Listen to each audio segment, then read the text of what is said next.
They basically pull plant sugars. Right. So kind of like a date sugar. Maybe Okay. just a different flavor, maybe. All right. But we love it. It's great. Well, good morning and welcome to Dualitea. Hello, how are you? I'm your host, Ash, and I'm here with Sal. I'm back. Hello, thank you. Welcome back, double feature. Let's go. Let's go. Nothing like a dependable Taurus in my life. Really appreciate you. Thank you. Thank you for being you and for doing that thing that y'all do. But yeah, so we're talking about topics and stuff and chatting it up, and I always like to keep it relevant. And so yeah.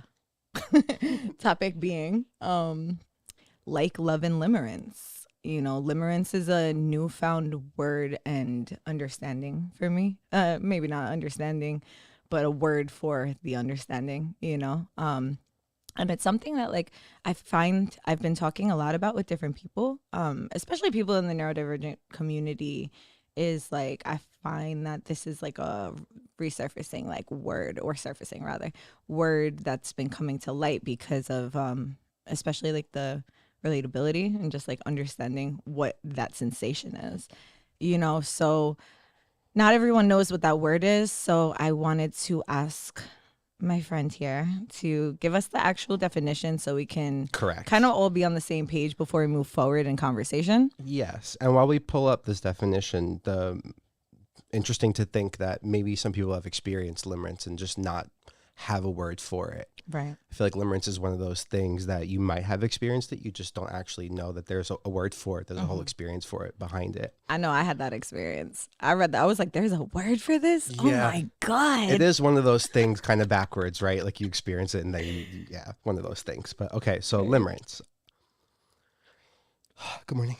A state of intense, involuntary emotional attachment and romantic desire for another person, often marked by intrusive thoughts, idealization, and a strong need for reciprocation.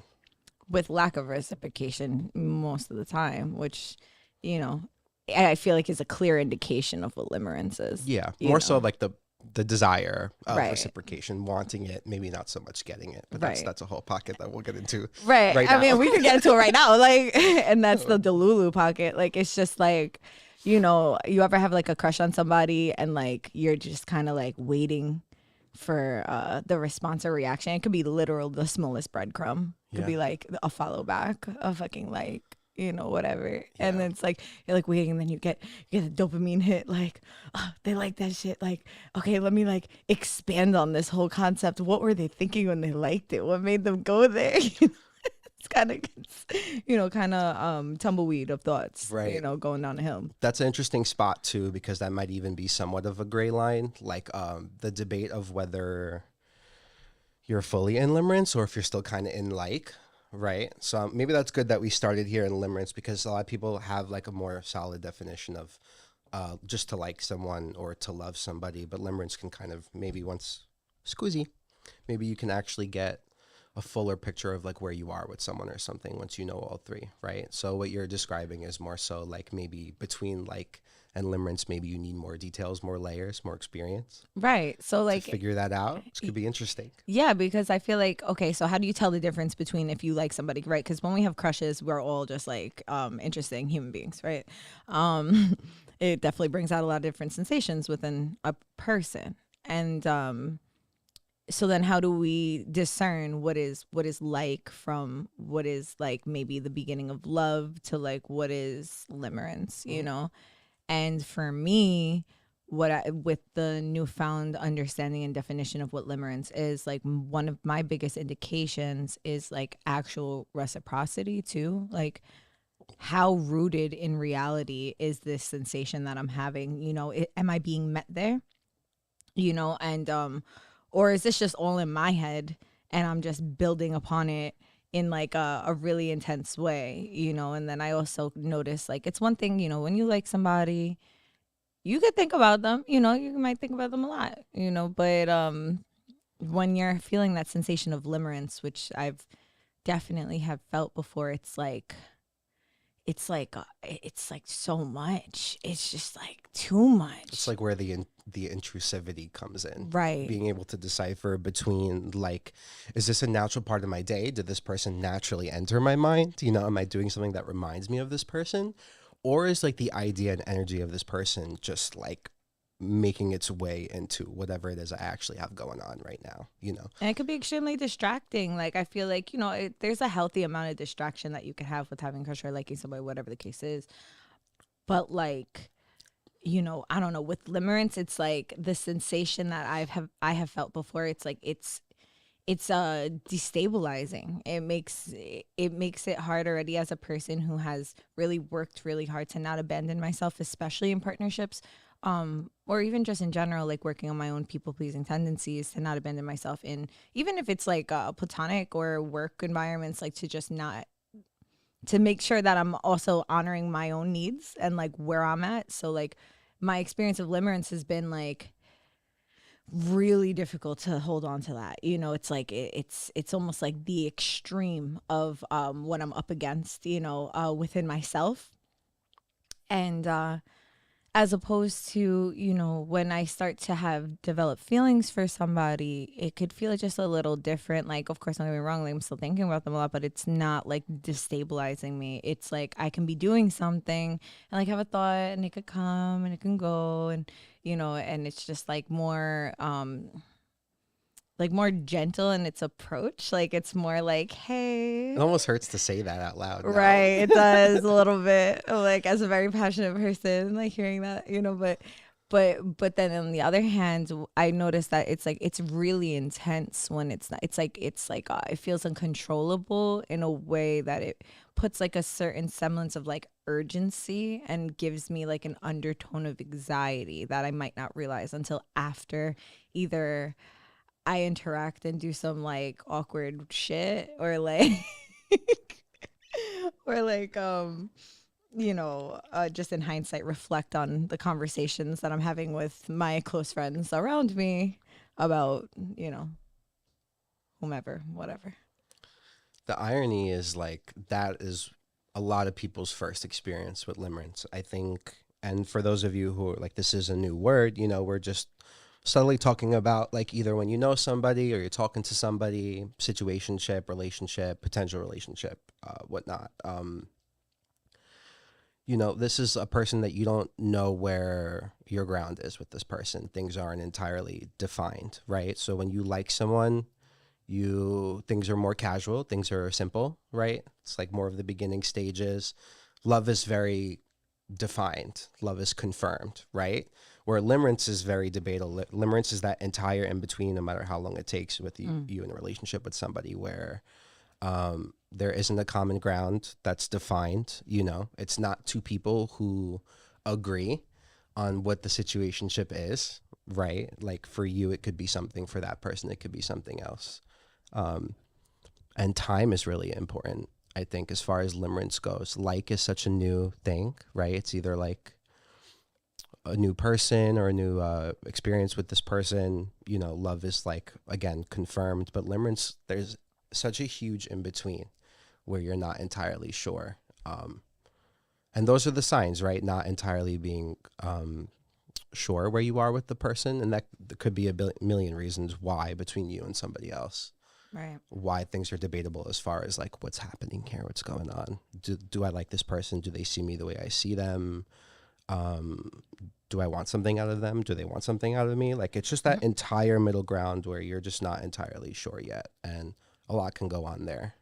It's like a bunch of question marks. Right. It's just a bunch of confusion. It's It's unconfirmed confusion and also untethered feelings, because it's like, you can be in limerence with someone just because you like the way they look. Like you can be in limerence with someone just because like a mild interaction that you had with them. But like, are you actually looking at them as a whole? Like, are you actually like considering them as a whole? Or are you like extrapolating like one part of them that's like, fixing your fancy at that moment? And, I feel like when you like, or when you're developing like love for somebody, like you're considering all facets of them, they're good and they're bad, everything in between. And, really considering those things and like being open to it too. I feel like in limerence, you're kind of, it's not like you're not hearing or seeing things that are like maybe character defects, but like it's almost like it You want bounces to. off of you, as Yeah. opposed to like, There's a little delusion there for sure. right. But it's chosen. You choose it. Yeah, That's the 100% chosen delusion, because why would you choose reality when the reality is probably you not even interacting with this person? Like, because it's just not yeah. as real of a thing. And that's the thing is like you don't even know you don't know you're doing it yet, or you know you're doing it, but it's just something you've chosen. Whatever your reason is for your attraction towards this person or where you think this thing might go, there's something in it that you unfortunately enjoy in the meantime that for some reason you're comfortable there Right. in the moment. Part of you might know it's not either what it should be or what it should be yet. That's debatable, right? But yeah, something about like just allowing yourself to stay in that middle place where you're just like not necessarily the best for you or your thoughts, but something about it is just like a little too. There's a little bit of not addiction, but there's Addiction. There's something Yes, there. addiction. Yeah, there's something there. I mean, it could definitely become addiction, right? I just don't know if people know that's what it is, right? So when you're a type of person that you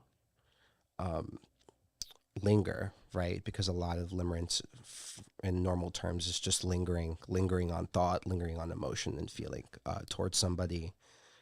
I feel like in that first stage, you haven't really confirmed that it's bad yet, or it hasn't you been dabble shown back to and you. forth if it's bad or not. She rolls her eyes. Dabble. This is what we say. This is how we. That's how we get there.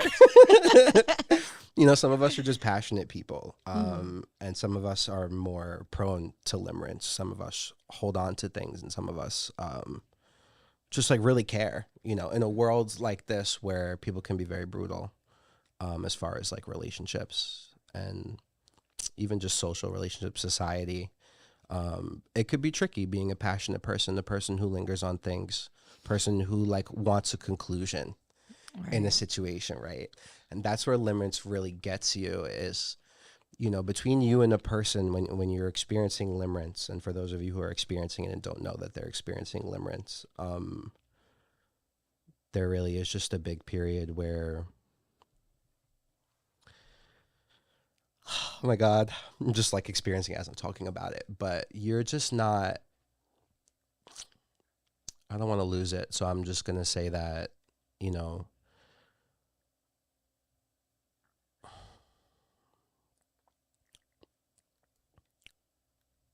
it's gone. It's gone. It's gone. It's okay. I got you. I got you. I'm like, maybe I'll say something. I'll remind you of what you're saying. So please. I got you. But yeah, like I feel like for me, for example, like I like in hindsight, I feel like there's a lot more of I've had more experience with limerence between past experiences than I had in like fresh experiences. Like, I mean, I guess I had like it would come and go. But like, I feel like after understanding the definition of what limerence was and like applying that to my flavor of life and experiences that I've endured, like it's the perfect storm in the way that it's like, oh, okay, like I'm lingering on this thought from the past, and that's making me almost like addicted to the hormones and the different chemicals that come off with the ideas of things. Like, that's why they say like to not really say certain things out loud, like because your brain doesn't really know the difference between like you doing it, you saying that you accomplished it, and like you still in the process of doing it because you're like getting flooded with those sensations, and I feel like in hindsight, something that I've come to understand, like I would say like in the beginning of this year when I was reflecting on the past, I'm like, oh, like this sensation that I needed closure in particular situations in my life, particular relationships or in other situations in my life that I've like really like been like, oh, like really trying to solve it, like really trying to fucking solve this sensation I had, right? There's a solo mission, and that in turn created a huge pocket of limerence that I um unintentionally had lingered on for some time. And I feel like once I was able to identify more in depth what that was and like where it came from, I was able to like really like just put it where it belonged and kind of like file it away rather than um being a hamster in a wheel, so to say. Like, because it's like that's not good for anybody, like any parties involved, when you're like thinking about something or someone or ruminating on possibilities. And because at the end of the day, it's like, once again, like when you're not being met, like that's the biggest indication for me. It's like when it's not reciprocal, maybe giving it a little bit of space, that it might be limerence, it might be, you seeking more emotional fixes in the intensity and unpredictability, and also in the emotional unavailability at times, because it might be reaffirming things that you've endured in your life, or certain relationship dynamics that are ingrained in your head, whether we realize it or not. And yeah, like, because you can't move forward with limerence. That's the thing. Like, it's a trick in that way. Like, it's the ideology of either changing the past and the interactions or projecting onto the future what can change and be different, but you're missing the crucial part, and that's the present. Like, the present is like non-existent in limerence. Like, the present is like it's not like it's like, at least in my experience, it's like it's a lot of impulsivity, it's a lot of trying to grab onto something, but not being able to actually grab onto anything. So things constantly changing and shifting, no affirmation, So it's like, for myself, understanding the difference between that state of mind and actual, liking someone, developing feelings for someone in a really real way, is also like having those kinds of discussions, and also understanding where mutual feelings lie, by like having adult conversations and actually talking about it. It's nice to do that. Well, that's what you hope for, Right. right? And I think that's really where it gets you is, between you and another person, you're always trying to be somewhat idealistic about how things might be concluded, right? So if you're experiencing something with the person, your natural, intention is like hoping that either things get better, or that you can communicate this with that person, or that you can actually find some middle ground, right? It's almost the irony in that, the journey that you have to be present with yourself and figure it out on your own. It's not something that you or your body's genuinely like excited to do. It doesn't sound great to say that, right? But that's the truth, is that like you're not always hopeful to just like figure it out on your own and like find some sense of closure without needing to talk to that person or do that. Right. I think that's really what gets you, is the idealism in it all, just being hopeful, being young, and just like wanting things to go a certain way. And that's something that we all experience, right? But what you're describing is something that you kind of chose to take back your power, right? Not that that's entirely what it's about, but there was a moment in the middle that you had to decide, like, I'm not getting something that I thought I'd be getting from this person. It's not what I thought it would be. And I've been here for a minute, kind of just like marinating in it, and it almost takes you a minute to realize that that's what's happening. So who knows, like,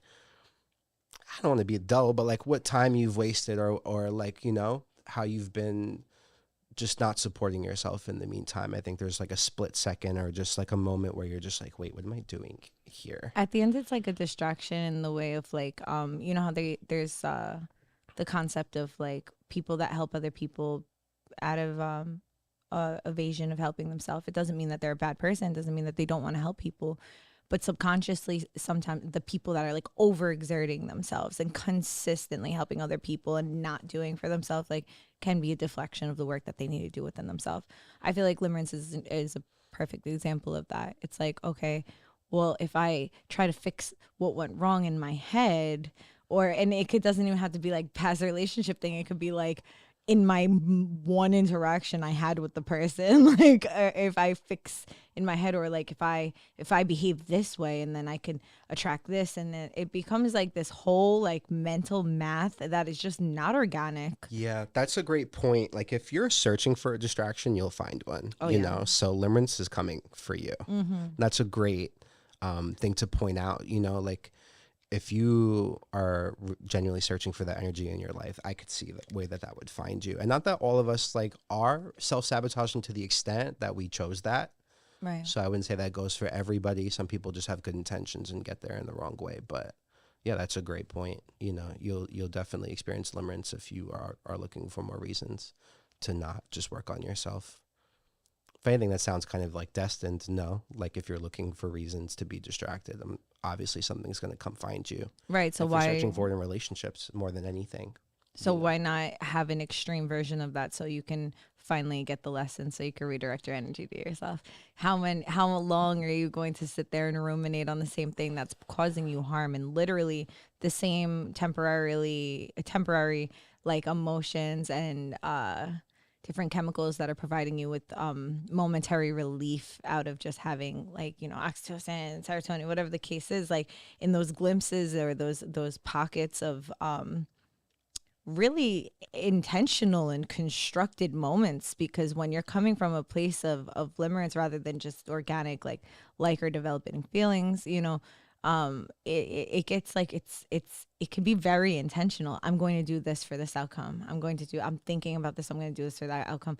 Once again, it's not a lot of space for just like an organic experience. And like when you're doing that, like how long will it take you to identify that like you're doing the most for someone or something that like is just not having the same experience as you? And then like there's some shame and embarrassment that can come up with that, you know. And at the same token, I invite you, if that's something that hits or resonates, when you do feel that shame and that embarrassment, you know, redirecting it into like, okay, well, I can feel those feelings. Like I'm a human. I can experience that. Simultaneously, where's little me that's looking for all this love? Like, let me go find her. Let me go hug her.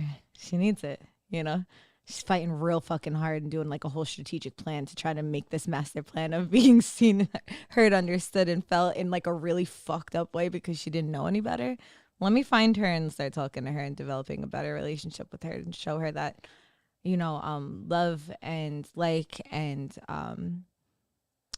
any type of, especially like interaction with other humans, can like, it can be safe, it can be gentle, it can be real, it can be expansive, it could be everything that you want it to be. You just need to believe it, you know, and you just need to give yourself space for that. Because yeah, if you're sitting there like really really contemplating and wondering if it's mutual, or if you know that it's not and you're trying to alter that, like it's really coming from a wounded part of us that wants to be chosen. So it's like my advice to you would be to really take that time and effort to choose yourself, because whatever's for you is going to be for you. So if that human or interaction, whatever, is if you're concerned that if you don't give it energy that it won't come around or it won't have space, like first of all, that's already a fear and a force that's pushing it away. But putting that aside, like nothing's gonna stop you from receiving what's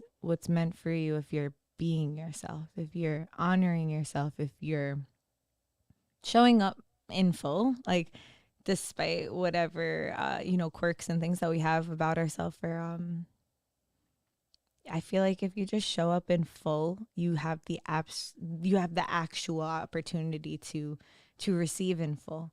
If you want to experience something real, even if it's like not only romantic, like even if it's literally in a friendship, like if you want to show up and you want to have a solid friendship, like you need to be that too. Like you can't just expect someone to pull up in your life and just be like a really solid friend to you when you're like closed off and not letting someone in as well. Like it needs to be reciprocal, you know. It needs to be reciprocal. And like I especially feel like in the foundations of relationships, like showing up and just being like, you know, when you start to date, someone had said this not so long ago, like when you start to date, like everyone has their like best foot forward, you know, like a lot of times you can't see who people really are, but that's not always the case, you know, like, of course you're gonna be on your best behavior and what you're gonna wear your best outfit, you're gonna look cute, you know, you're gonna be kind of shy, maybe, I don't know, you know, everyone's different, but like at the same token, like that's human nature, that's fine, you know, but at the same token, like showing up in authenticity when those less desirable traits come out, you know, just to be real, like this is who I am, like, and it's not like this is who I am, I'm not going to change, it's just like this is a part of me, like I might trip over my own foot and like catch myself and be embarrassed about it because I'm a little spastic, but that's okay because that's a part of me. I'm not someone who is going to be poised and have everything put together all the time. You know, there's times that you might look disheveled. There's times that, you know, you might have different things like your hair fall out of place, your makeup fall out of place, you know, open up a door and stuff falls out your car. Like these things are, if it's a person that's for you, those things will be actually appealing. Because if it's one thing for me, I love, like, whether romantically or platonically, just looking at humans in general, like my favorite part that makes me fall back in love with humanity, when we as a whole, like, make it really fucking hard to tolerate other people, is those moments. Like, to see someone do something just real human, like, you know, accidentally curse or, like, do something silly. Very well said.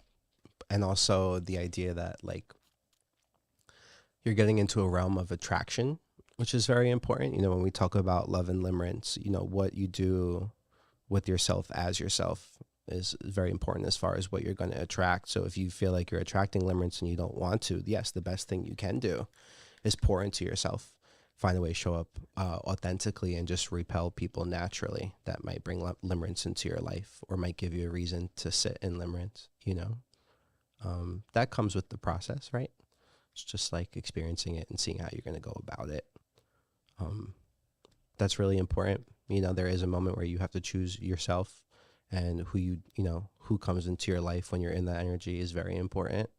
And it also stands to tell, like, who are you when you are attracting limerence, when you're still in that period, right? Like, that's the bittersweet of it all, is like every part of this experience as far as love and limerence goes really shows you where you are and where you want to be and where you're not.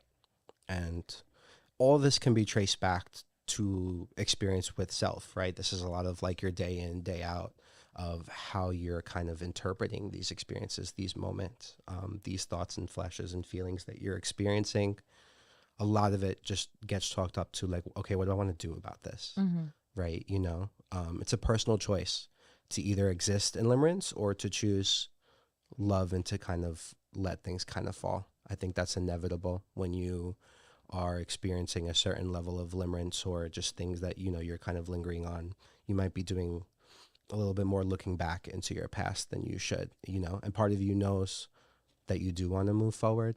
You know, a lot of people are looking for the tools to navigate this. People might know what love is and what limerence is, but I think somewhere in the middle when you're deciding like, how do I go about this, is where it can get tricky. I think just like really look at your emotions. What am I experiencing? And, you know, kind of what we were saying before, like, am I enjoying the delusion, or is this genuinely something that I don't want to participate in? You know, is something being required of me to move forward here? And that's really, I think the most important part is like, you're a human being and you're going to experience, you know, a multitude of things. And I think experiencing love and limerence is inevitable to an extent. Where in the middle do you decide, like, what do you want?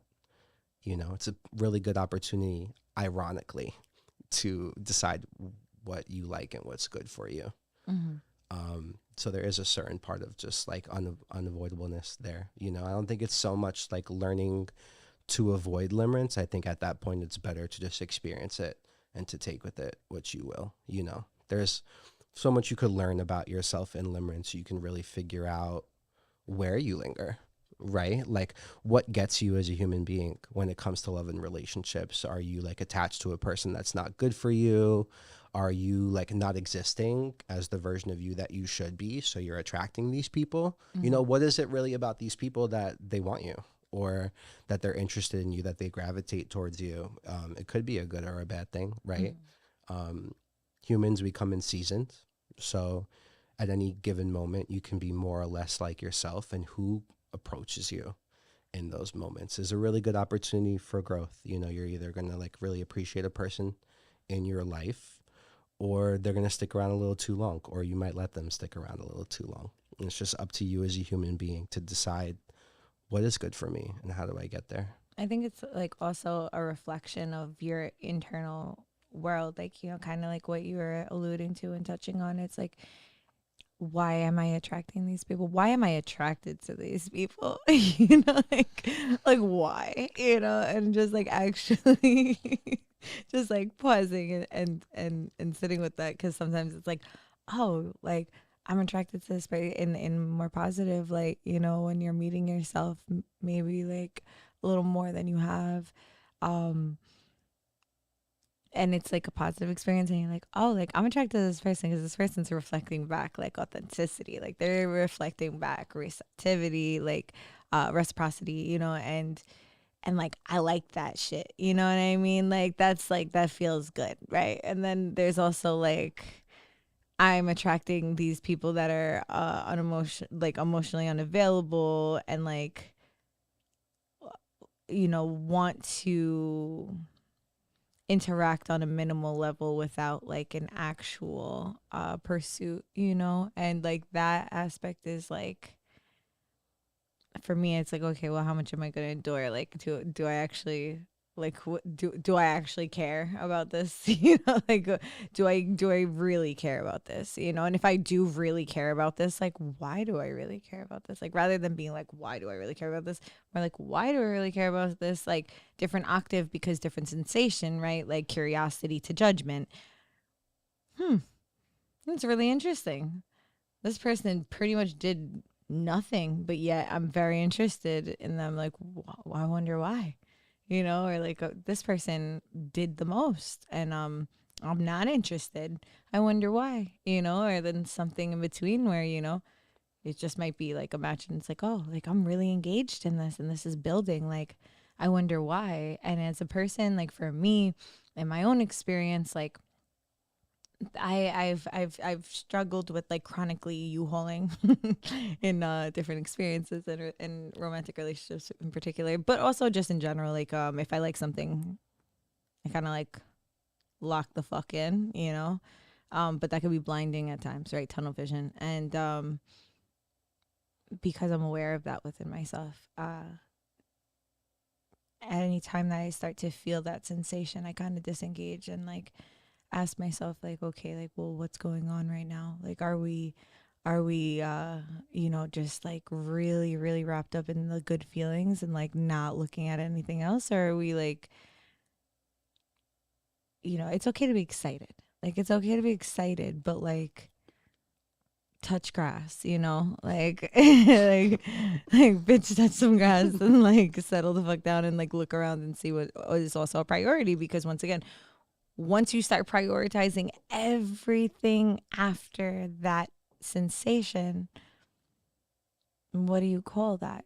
Well, how is that not abandoning yourself? You know? So it's like there is grace to grow and to become aware of these patterns. You know, I truly believe that when love greets you, or love comes to visit you again, or like, or whatever, you know, something of mutual um eh, sensation, you will be, you I will absolutely be having to check yourself with all of the behavior that you exude in the past and all of these different things. And it's not to, you know, necessarily get wrapped up in the same shit or judge yourself for it, but more so like, okay, how can I do this differently? Like, I'm definitely feeling this really strong sensation. Like, how can I do this differently and navigate this differently in a way that is productive and good for myself to stay with me, because any person that is truly for you, in my opinion, like, would want that for you too, would want you to stay close to yourself, because it's like, what, isn't that what they like in general? Like, what, like, doesn't make any sense. Like, if you like somebody, they like you, and then like you start stepping away from yourself, it's like, wouldn't that like start to diminish? Because that's the whole thing, that's the whole reason they're there. You know. So I think that, especially with neurodivergent folks like myself, like, just to find really, like, in any sensation, in any strong sensation, like romantically or not, but especially romantic